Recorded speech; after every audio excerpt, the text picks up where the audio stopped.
आजकल संरक्षित परिस्थितियों में फूलों को उगाने की प्रवृत्ति पर लोगों का ध्यान ज्यादा आकर्षित हो रहा है। संरक्षित खेती ने उत्पाद की गुणवत्ता और मात्रा दोनों के मामले में उच्च उत्पादकता दिखाई है।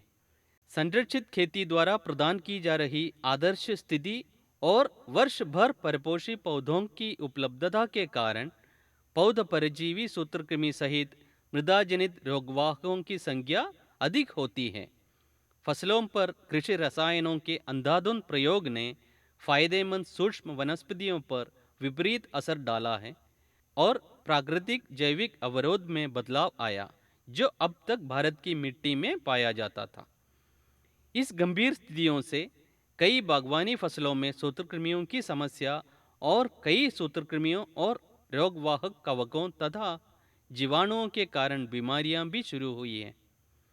जरबरा और कार्नेशन में ये सूत्रकृमियां रोगवाहक कवकों और जीवाणुओं के साथ होती हैं, जिससे सूत्रकृमि संबंधी बीमारी होती हैं। इन बीमारियों से जरबरा और कार्नेशन की उत्पादकता 70 से 80% तक कम होती है। इसके लक्षण साफ दिखते हैं, जैसे फसल की बढ़वार और फूलों की उत्पादकता कम होगी तथा पीला पड़ने का लक्षण भी दिखेगा। अधिकांश किसान सोचते हैं कि मिट्टी की समस्या या खनिजों की कमी से ये समस्या होती है, लेकिन जब वे पौधों को उखाड़ कर देखेंगे तो उन्हें जड़गांठ सूत्रकृमियां और जड़ों पर चोट दिखेंगे। इससे किसानों को भारी नुकसान उठाना पड़ता है।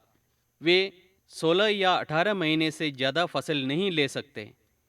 इसलिए सूत्रकृमियों को नियंत्रित करने की विधि विकसित करना बहुत ज़्यादा जरूरी है।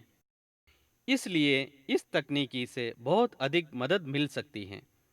खादों को जैविक कीटनाशकों से समृद्ध करके पॉली हाउस में प्रयोग करने की यह पद्धति देश की बहुत अधिक मदद करती हैं, क्योंकि इससे मिट्टी, जल या वायु प्रदूषित नहीं होती। अगर किसान इस जैविक कीटनाशकों का इस्तेमाल बड़े पैमाने पर करना शुरू करेंगे, तो यह देश के लिए फायदेमंद होगा